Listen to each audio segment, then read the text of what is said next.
I've had a few requests to do a finish restoration video, and I have a willing subject here. So I recently got this counterbalance base, I want to say a few months ago, and as you can see, the finish on it has a lot of darkness to it, which generally means that there's a lot of debris holding onto the surface.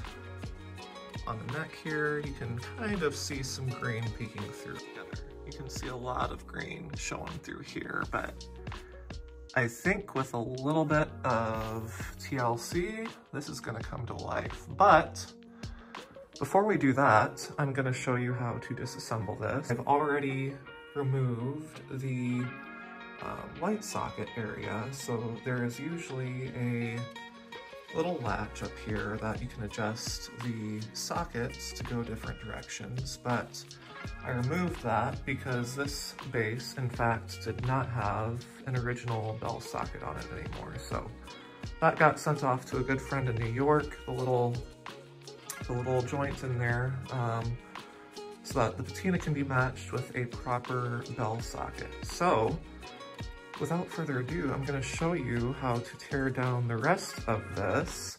The first housekeeping tip I want to talk about here is that we don't ever want to cause damage to this base. So when we're going to be unscrewing anything, we need to make sure that we're using, or we're protecting the surface generally. So what I do on these is I never ever take to them directly with a pliers. I'll always wrap them with electrical tape.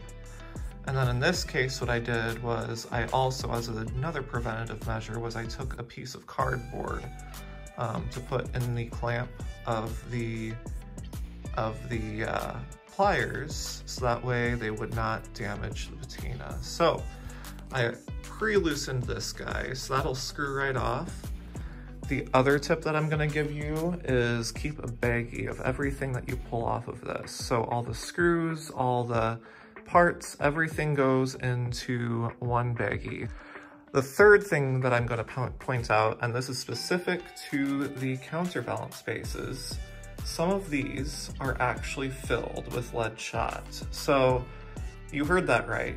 This was a surprise to me too, but this ball here is filled with like hunting lead shot. So you need to be especially careful when you're unscrewing these, because that lead shot can actually fall out of the holes.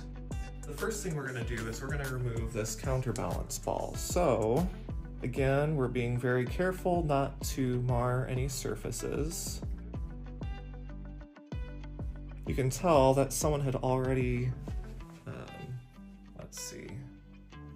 someone had already jimmied up this screw, but on a 100 to 150-year-old base, that's kind of to be expected. So I'm gonna go ahead and put that to the side, and we're just gonna work our way around. There are 4 screws total on this counterbalance, and we'll go ahead and unscrew all of them. Once I remove this ball, those screws are gonna go directly back into those holes, because we do not want to lose any of that lead shot.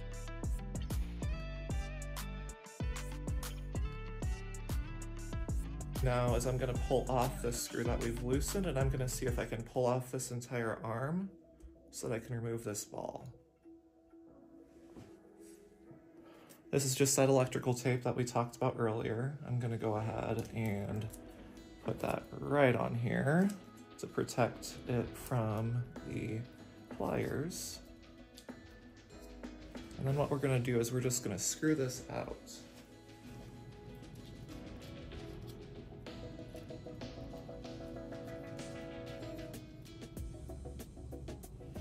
And there we go, it just loosened. I almost made that look easy. Okay. So now we just screw it right out, and there is your counterbalance ball.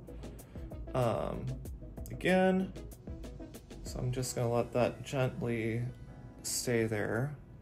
We're going to put in those screws now. This is also a sneak peek at what we're gonna have for patina underneath this dark coating, which is exciting. That's kind of one of our first sneak peeks at the patina.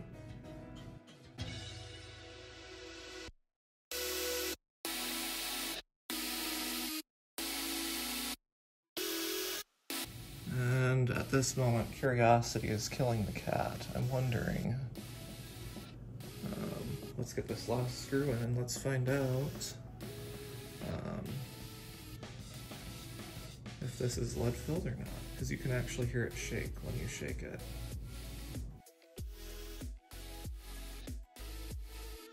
Alrighty. No, this one is lead filled. Let me go get the other one for reference so I can show you the difference.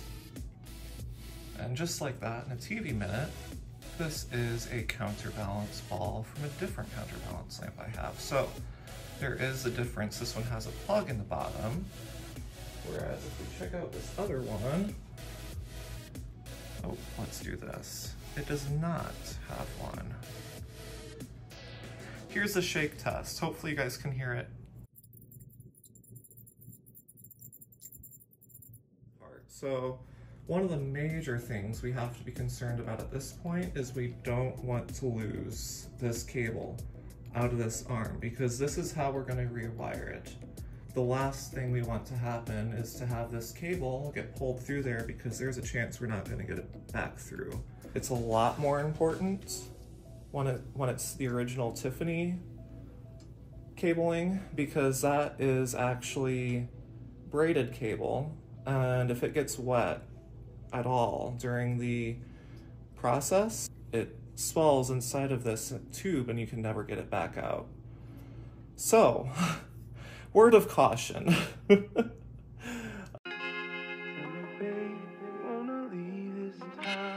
just gonna continue. Obviously this side is getting held on by the wire, and that comes all the way through the base. I'm gonna finish pulling out this cable.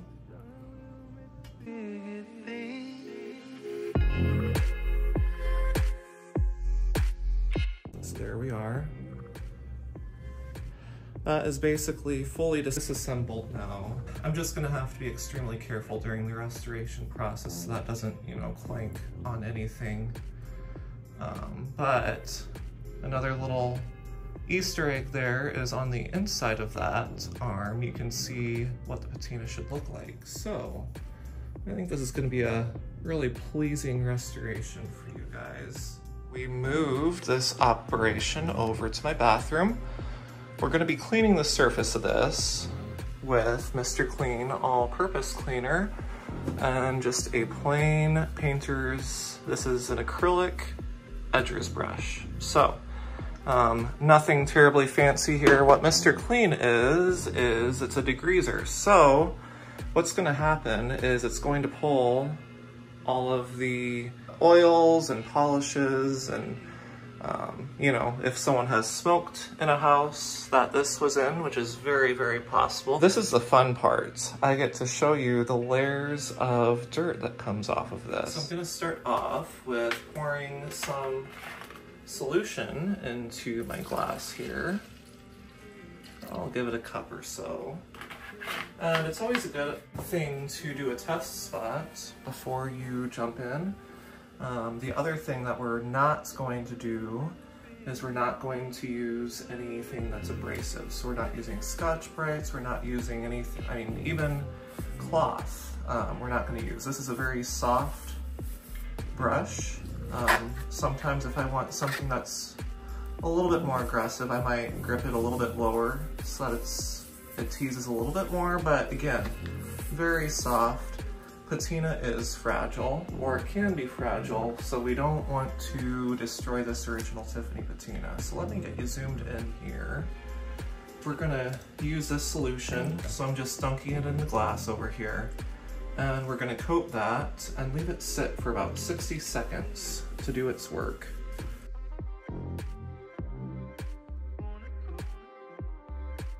I'm gonna grab the arm here, and we'll work on that one as well. You can already see some of the dirty grime dripping off in that drip. I'm doing this in my bathtub because, well, obvious reasons. This is not an original Tiffany wire, so it's okay to get wet. It's not going to expand, it's not going to get stuck in there. So if that was an original Tiffany wire, I would have at this point already ran a new wire through there. I would have attached it to the end of the original Tiffany wire and pulled a new wire through there.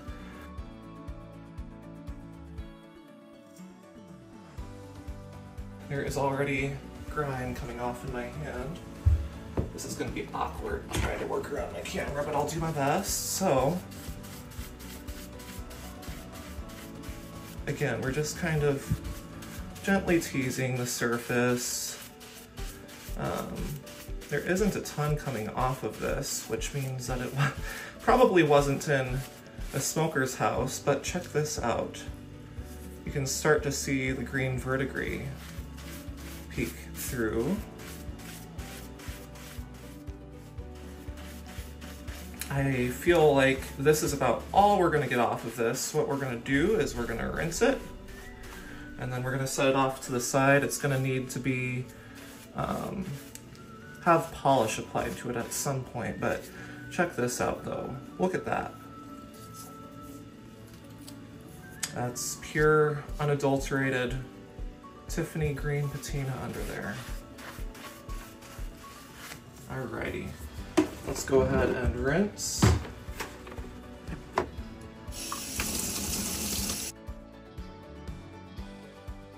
I'll rinse off my hands so that way we don't cross-contaminate the surface, because we don't want this left on the surface. And then we're gonna dry it when we're done here. Alrighty, so there we are. That is the cleaned counterbalance. I don't think we're gonna be able to reclaim this patina back to what we're seeing there. Patina does alter with time. So yeah, you're not gonna be able to bring it back to 100% because all of this has been exposed to atmosphere over the years. But we're just teasing every angle here. There aren't really any crazy trouble areas that I'm seeing on here. If you feel that your brush is getting a little bit dry, just give it another dunk in the cleaning solution, and we'll just continue all the way up.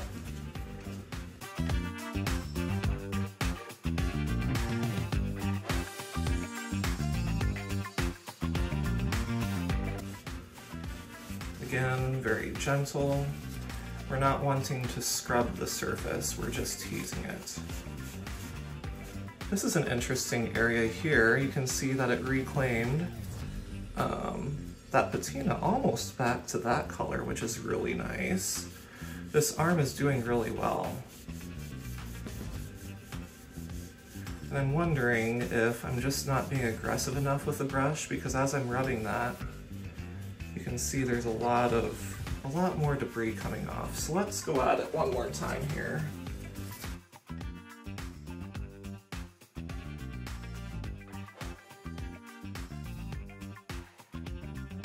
Contrary to what you may think or what others may think, this is not stripping the patina. This is just pulling off dirt and years of, you know, body oils and other fun things like that. So let's go ahead and rinse this guy. Alrighty, there we are. So check that out. There's some pretty wild green verdigris on here. Let's see if I can, there we are, we're focused now. So we brought it back. We brought the finish back, and then I'm really liking the green. This is more of a arsenic green rather than kind of the blue green that is on some of the bases, but it's very nice.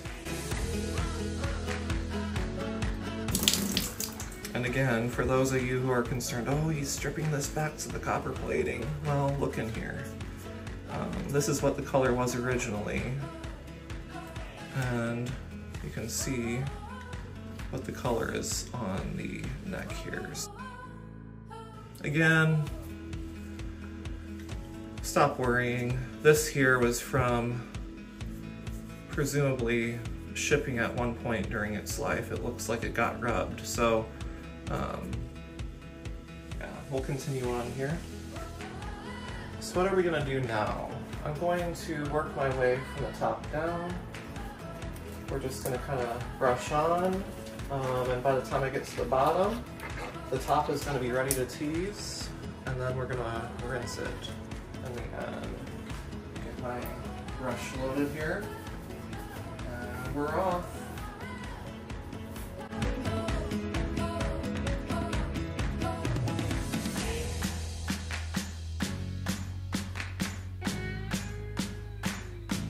So right now, you can see that there's a lot of dirt already just rolling off with no scrubbing at all. It's literally just dripping off. So I'm gonna start teasing as best I can.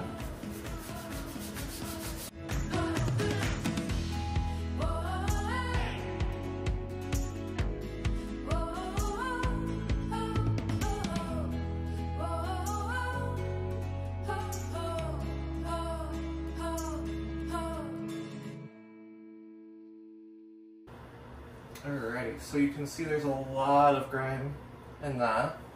I'm going to rinse this off now because it's starting to dry and we don't want that dirt to dry back onto the surface.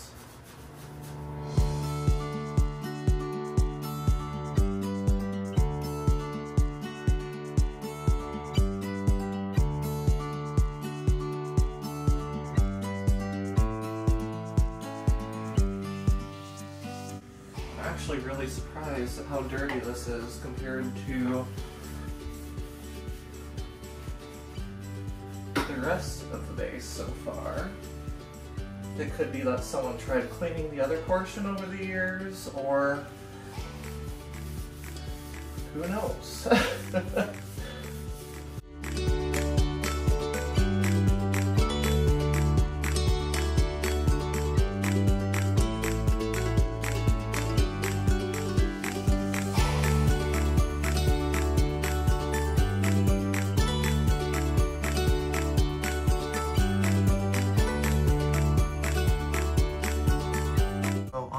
Here, we just cleaned everything. You can see that someone got a little bit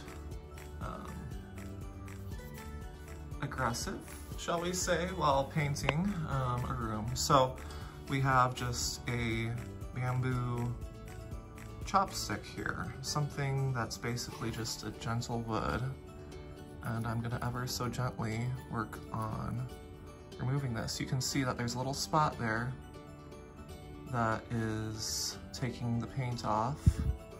I pre-moistened this, and you can see more is coming off.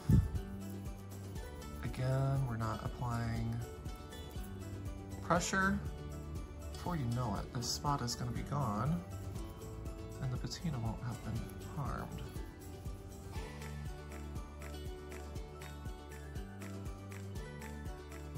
Before you know it, this spot is going to be gone.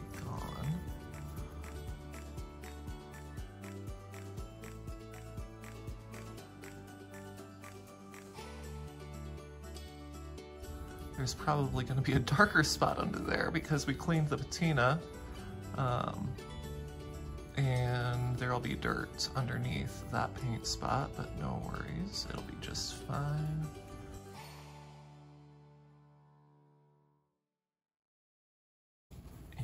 Check that out. And there is, in fact, a darker spot under there, but it's okay. No one's gonna notice. I'm just gonna clean up the last bit of these little white flecks, and then we'll be good to go. There they are. I saw another little piece down here that I wanted to disappear. I brought the base into my living room here to give you a better feeling about what a cleaned patina looks like. This is the point where I panicked the first time because you can really see this finish is extremely dull and it almost has a clouded hue to it. Congratulations, you just cleaned off successfully 100 years of caked on dirt. This is what virgin patina looks like. You can see that no verdigris was harmed in the process. The green verdigris is, of course, the most fragile part of the patina. And I'm really excited with what I'm seeing here. There's some really fun colors. Once we get a wax layer on this, this is gonna come alive. We've made it to the point now where we can start to see the rewards of our labors. Some things that I always have in my arsenal when I start to polish is I have my actual polishing cloth. It's a piece of microfiber. The brown on there is actually the residue of the kiwi shoe polish. This really evens out the brown tone of the patina. I'm going to be adding this to my arsenal here. I'll show you what I'm going to be doing with the microcrystalline wax. This here is just a plain old sock. It had gotten a hole in it, so now it's employed to do other things. And of course, I put down a piece of paper to protect my flooring. I want to show you here, I did some experimentation. So the microcrystalline wax is clear, or at least applies clear. Let me unscrew this for you. And then of course, your brown shoe polish applies brown.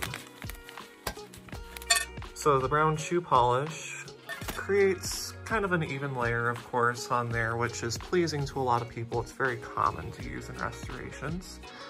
But since this base has a lot of green verdigris on it, I'm hoping that I can preserve that green because I really like that green color. The other interesting thing that you can see on this base is we have kind of what's been described as a slime green, and then we have the bluish green here. This leg here, I applied the microcrystalline wax to it, especially targeting the verdigris area. And then this leg here, I just did the brown. So the difference isn't super evident, but I can tell that this verdigris here absorbed more brown than this over here. So what the plan is I'm going to spot apply the clear on the spots of green, and then I'm gonna go over this whole thing with the brown shoe polish when we get to that point. Without further ado, I'm gonna go ahead and spot treat all of the green that I want to preserve, and I will see you in a bit.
it hazed over. What I'm gonna do now is I'm going to, you know, wax on, wax off. So I'm gonna come over it with my microfiber and we're just gonna kind of polish.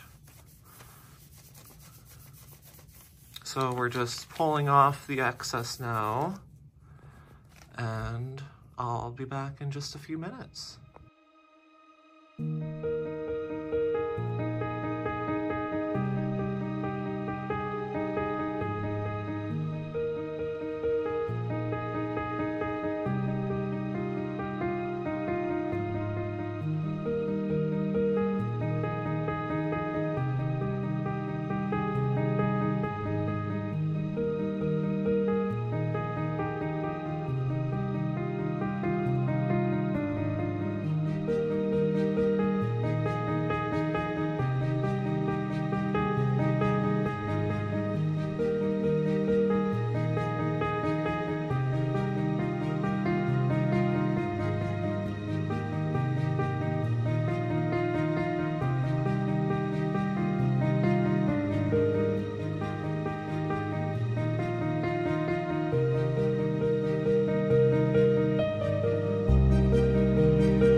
Just kind of gonna pull you in a little closer. Something that really caught my eye is if you look in this area here, you can really see where the wax was applied and where it wasn't.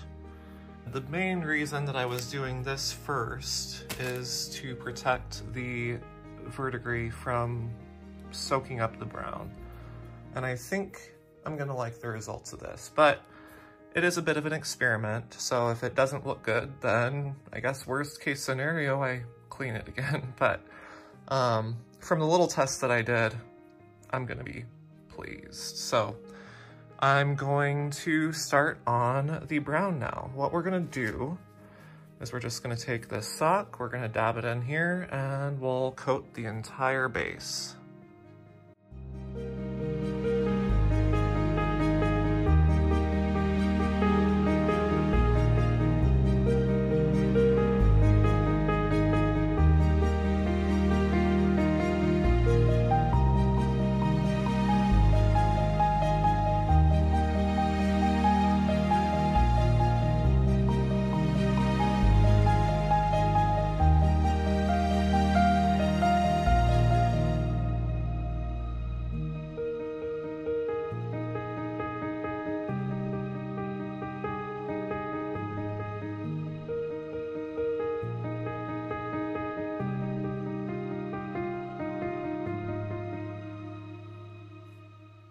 I wanted to show you the stark line between where the polish was applied and where it wasn't. You can see that this looks dry and borderline hazy, but once that polish gets applied, it really starts to come into its own.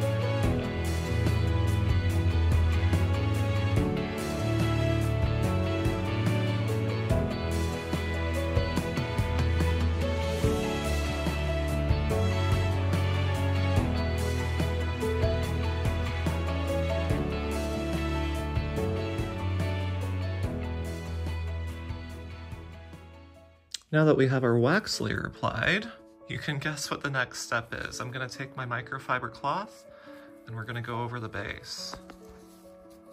I'll kind of give you a sneak preview of what's to come up here. Look at how it just comes to life.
let's go ahead and take a look at our accomplishments now.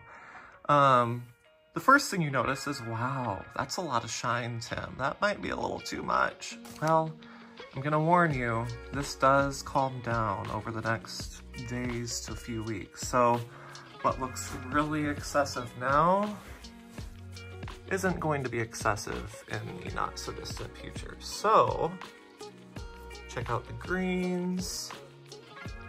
The blues got really subdued in the polishing process, which is okay. There's still some of them that are showing through. Everything just kind of becomes a little bit more muted during the polishing process. This is the counterbalance here. You got a lot of blacks going on, and then you have some of the slime greens. That's the bottom side. So you can see where the patina started off.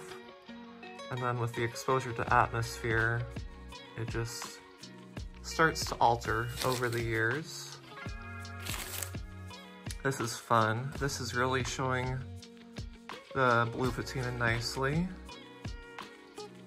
These little knobs are looking good too. And then we have the other half of the counterbalance. So the next step is that we're going to put this puppy back together. We're gonna rewire it, and then it all comes back together. I'm excited to see this project wrapped up. Welcome back, you guys. So, it's been a minute since we shot those first videos, but of course, to you viewing this video right now, it just feels like it's been a few seconds, but I'm excited to tell you that I got my box from my friend in New York who restores Tiffany. He fitted out my lamp with a bell socket here, and he applied patina that matches the rest of it. And I'm really liking the way that looks. That is Tiffany appropriate. This is already pre-wired with heat-rated cabling, and then we're gonna use this beading to pull it through to make it a lot easier. This braided cable is going to go through the base. There's some area inside here where it's going to be spliced with this. So this is gonna be what we see when it gets plugged in. We have, of course, the plug-in on the end. And then, in case this is a little bit too thick to get through the neck, we will use this cabling, which is thinner. But of course, this is more preferable than that. So, without further ado, let's go ahead and get this puppy wired up. What I'm gonna do is I'm gonna grab this one. Again, it's important to leave the cable in there so that we can get it pulled through, because pulling through these necks, once there isn't a cable in there, becomes a small act of God sometimes. I have a mess here, but we're gonna live dangerously. This hole is so small, you can't really see it, but that hole is so small in that neck that getting anything more than 2 strands of this through is going to prove to be very, very challenging. So what are we doing? So I cut this down to 1 strand, and then I literally wrapped the metal inside the wire. I pulled off extra casing and wrapped about 1 inch around this beaded area.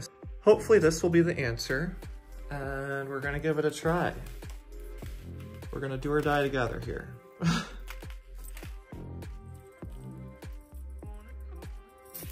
Oh, and there it is, all the way through.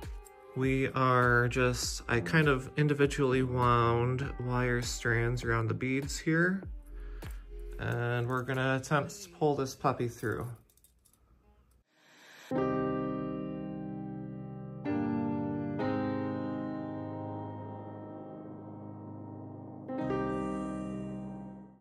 And there it it is.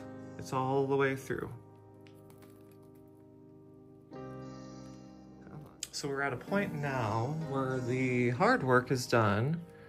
We just left a little bit of wiggle room there at the neck so that it has the ability to pivot without binding the wires. And what we're gonna do is we're gonna grab the other half of the neck. We're going to have to thread this wire through right here. So it still might be a little bit interesting, but not quite as bad as before. Let's give it a go.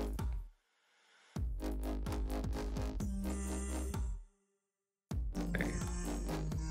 So we're at the moment of truth here. We just kind of tease that through the center now.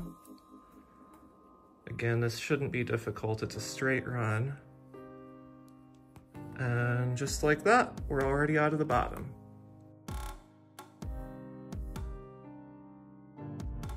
So I finished pulling this through most of the way. All we need to do is, let's get that pulled through a little bit more to match it up. The black cord is just a little bit long. And that's about right, just like so. I'm going to get the ball and we're going to attach that, and then we need to attach the head together. You need to make sure that you're not catching the cord, which is interesting on this side. Okay, we're through. There we go. Then let's get this through this side. And it starts screwing, just like so. Make sure that you don't cross the threads. There. It's kind of keyed in a way, so that this socket fits in correctly. I can feel that this screw is coming through the other side right here. And what I'm gonna do is I'm gonna add the little catch here now. So these are arguably two of the easiest pieces to lose in this lamp. So these are still original to this lamp, believe it or not. A lot of times these little springs get broke over the years, but this spring here basically has a hole, and that goes into that hole just like so. And then what we're gonna do is the pointy part that's longer goes backwards. We're gonna put that little pin screw through the top right here. There we go, all the way through. And then we're gonna start tightening it. Make sure that your screwdriver is properly aligned so that you're not scratching the patina. We'll loosen this a bit. There we go. It was just a tad too tight. So if that doesn't move, just loosen it a skosh and you're good to go. I'm gonna take you guys on the floor with me for this one. We're going to go ahead and attach the ball, the counterbalance ball. So we're gonna set these aside, and we need to figure out how this is orientated. Believe it or not, there's only one way that this ball goes back in. And there's a lot of ways that you can tighten the screws that they won't match up on the other side. So I've spent a few minutes here making sure that everything was aligned properly. I'm just gonna go ahead and put in these screws now.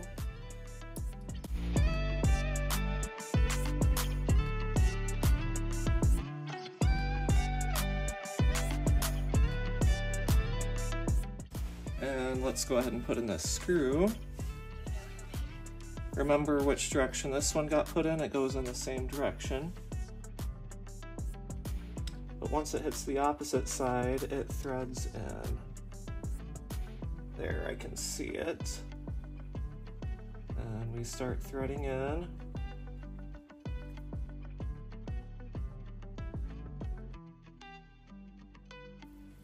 And then we're gonna go ahead and put on these.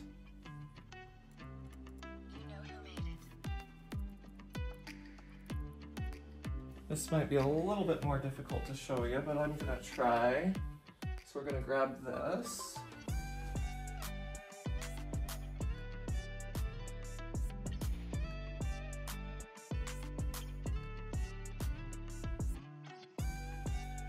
At this point, we're going to keep the base elevated so that we're not causing a bunch of turns in the wire.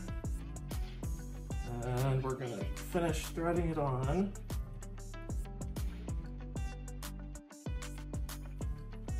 And there we have it. Now the base is complete again.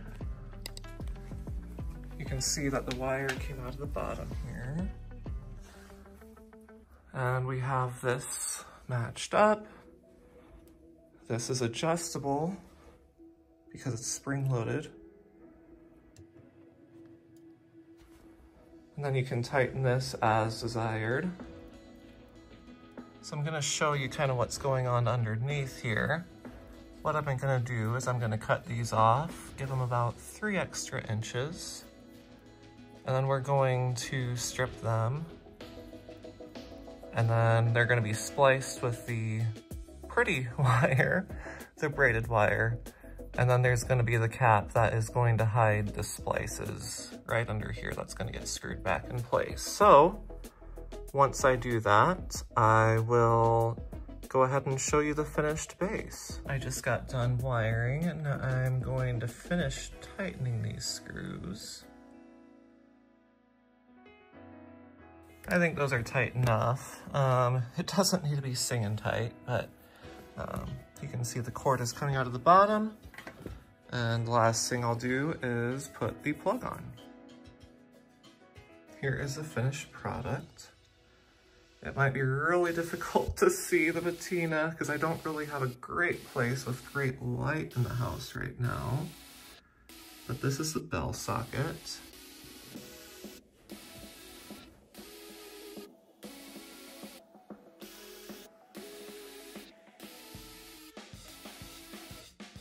We applied that clear microcrystalline wax down here, so that way it would preserve this really nice coloration.